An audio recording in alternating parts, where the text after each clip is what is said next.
Now I am coming to the central idea of the poem. Central idea of the poem element is written by P.V. Shelley. This is very important. Central idea. All the students must learn it and practice this. So I am coming to the central idea of the poem. Lament. Lament is one of the most pathetic poems of Shelley.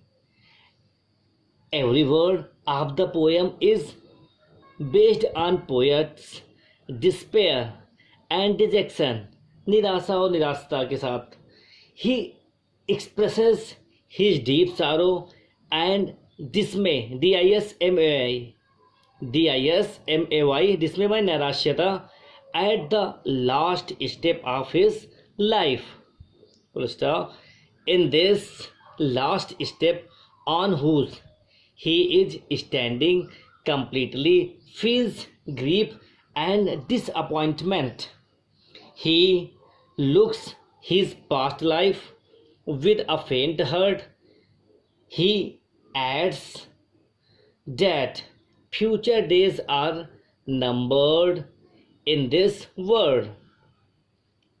He longs for the untold joy he had enjoyed in his young age and repents those golden days that will never return again in his life.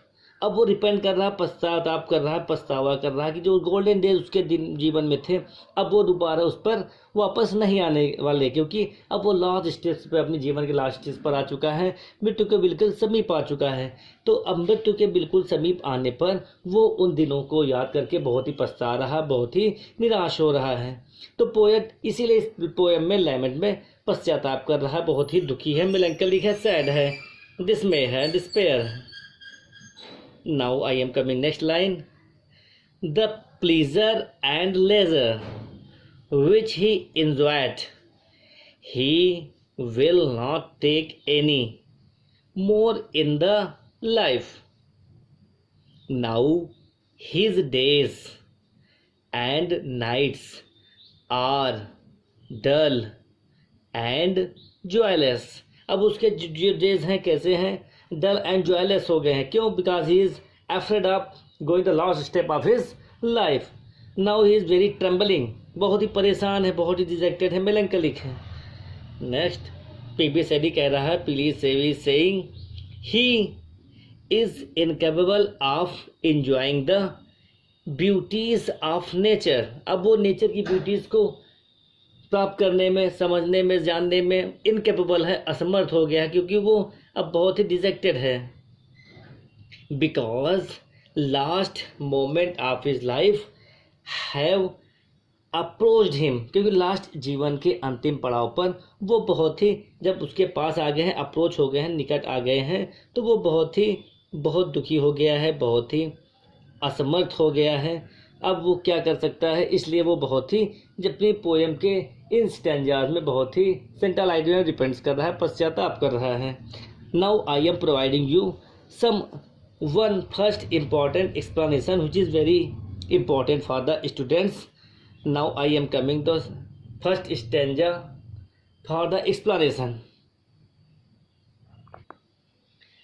The first stanza of the poem is, O word, O life, O time, on whose last step I climb, trembling at that where I had stood before. When will return the glory of your prime? No more, oh, nevermore. Now I am coming the explanation. The piece is, all the students you must have read all these points for the board exam. First piece, O word ... never more, ये point करना है. Alignment bye PB. शेली, सबको पता ही है. अब उसके बाद reference में लिखना है, this beginning stanza has been selected from the poem. Alignment इसको डबल कामा में कर देना है. A personal poem of P B. Shelley या Percy Bysshe Shelley, a great romantic English poet. अब इसके बाद हम लोग आते हैं कॉन्टेक्स्ट पर। Context, the poet is completely dejected. Poet completely dejected because his life was about to an end. He compares his helpless in the present while his past was full of rich happiness and joys. He realizes at last he would not live long. Last moment of the life he hoped that the joy is meaningless. अंत में वो realise कर लेता है कि जो उसके जीवन का आनंद है वो आशा कर लेता है कि वो क्या मीनिंगलेस था। अब वो अंतिम पड़ाव पर आ चुका है और उसी चीज़ के बारे में सोच रहा है। The explanation of this stanza is the first line of this stanza is full of pathos because the poet feels that he has come to an end of his life and time in this world. He compares his life to a ladder and imagines himself to be standing on its last rung, RUNG. Last रंग के बारे में imagine कर रहा है, realise कर रहा है। इमेजिन द लास्ट रंग। He laments that his world is without joy, life is without delight, and his time is also without pleasure for him. He has come on the last steps of his life. The poet repents that no one will return him those happy days of the life. Now his feet are not firmly stood. अब उसके पैर क्या है? firmly stood नहीं है, पूरी दृढ़ता के साथ स्टैंडिंग नहीं कर पा रहे हैं। क्यों नहीं कर पा रहे हैं? क्योंकि वो जीवन के अंतिम पड़ाव पर आ चुका है, बहुत ही भयभीत हो रहा है। दे आर शेकिंग बैडली, वो बहुत बुरी तरीके से काँप रहे हैं। Last step of the life he repents, he remembered that his fame, youthful vigor, VIGOUR, his fame, youthful vigor, and joys of life will never return to him anymore. So the fear of coming death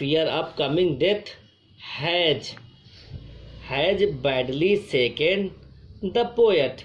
अब poet क्या है? badly shaken हो गया, बहुत ही परेशान हो गया है, क्योंकि उसके जीवन का आनंद अब उड़ चुका है, क्योंकि वो मृत्यु के एकदम अंतिम पड़ाव पर आ चुका है, इसलिए बहुत ही भयभीत हो रहा है। मृत्यु उसके समीप आ चुकी है, इसलिए पोएट बहुत ही दुखी है, बहुत ज़्यादा परेशान है। अब पूरे एक्सप्लेन को लिखने के बाद एक्सप्लेनेशन जब हम लिख लेते हैं तो लास्ट में पोएटिक क्वालिटीज़ क्या है, पोएटिक ट्रेट्स क्या है, पोएटिक या क्रिटिकल, इसको बाद में हम लोग critical appreciation APPRECIATION critical appreciation या क्रिटिकल कमेंट्स या बॉटम नोट्स भी कहा जाता है। इन चीज़ों को जरूर लिखा जाता है, इनमें एटलीस्ट कम से कम 3 पॉइंट जरूर लिखे जाएंगे। तो पहला पॉइंट हम लोग जो पोएम के बारे में है, पोएम की क्वालिटीज़ हैं, उनमें the language and the style of the poem is very simple and clear. This is basic simple, ये सभी पोएम में लिखा जा सकता है। Point number 2, the poet has used very aptly the apostrophe and metaphor figure of speech in this stanza में उसने क्या है? एपोस्ट्रॉफी संबोधन और मेटाफोर रूपक अलंकार का प्रयोग किया है। Third point, the poet has represent his pathos and disappointments due to fear of his death. ये 3 पॉइंट जो है पोएट ने जो पोएम के बारे में जो स्टैंजा में है, ये सभी 3 चीज पॉइंट को जरूर लिखा जाता है। अगर ये आप तीनों पॉइंट और पूरा पॉइंट टू पॉइंट देखते तो आपको अच्छे नंबर इंग्लिश में जरूर प्राप्त होंगे। अब now we are coming to the second stanza of the poem. Out of the day and night a joy has taken flight, fresh spring and summer and winter hoar move my faint heart with grief but with delight, no more, oh never more। अब poet जो है अत्यधिक दुखी है, बहुत ही परेशान है, दुखी है। तो इस स्टेंजा का हमें एक्सप्लेन करना है। इस स्टेंजा को हम लोग कैसे एक्सप्लेन करें, आइए हम आपको बताते हैं। तो पीस हमारा वही है, piece out of the day dot dot dot से लेकर नेवर मोर तक।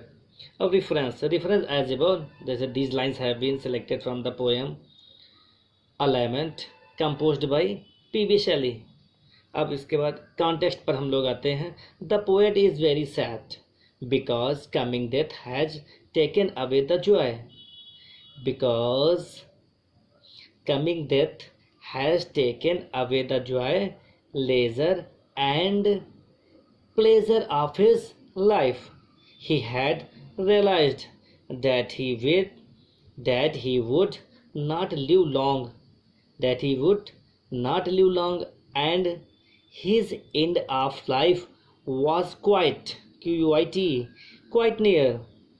Now he is not interesting any beauty of the nature. अब वो प्रकृति की किसी भी सुंदरता पर इंटरेस्ट नहीं ले रहा है, क्योंकि उसका जीवन अंतिम प्रकार पर आ गया, अंतिम पड़ाव पर आ चुका है। अब उसे किसी भी प्रकार का आनंद, खाली समय और सुख की जीवन में कोई भी इच्छा अब उसके पास नहीं बची है। अब इसके बाद हम लोग आते हैं एक्सप्लेनेशन पर। Explanation of the poem is in this concluding stanza, क्योंकि लास्ट का है इसलिए कंक्लूडिंग स्टैंजा, अंतिम छंद में। Stanza of the poem semicolon, the poet is very gloomy, बहुत ही दुखी है, बहुत ही परेशान है। He feels that joy and happiness have taken away from his life. Shelley remarks when he was at the last step of the life. अब वो रिमार्क कर रहा है कि जब वो जीवन के अंतिम पड़ाव पर है। He feels Joy neither in the day nor in the night, कि उसके जीवन में ना ही तो दिन में और ना ही किसी प्रकार का कोई भी आनंद का महसूस नहीं कर रहा है। Joy of happiness left in all together in the world, joy of happiness left him all together in the world, left him HIM है, left him all together in the world. No one is care for him, no one is care for him. Various seasons various जो अपने यहाँ ऋतु होती हैं, गर्मी जाड़ा बरसात, वही तीनों ऋतुओं को बता रहा है वो। Various seasons among them the spring season Basant Ritu, the summer ग्रीष्म ऋतु, एंड द विंटर और शीत ऋतु ठंडक।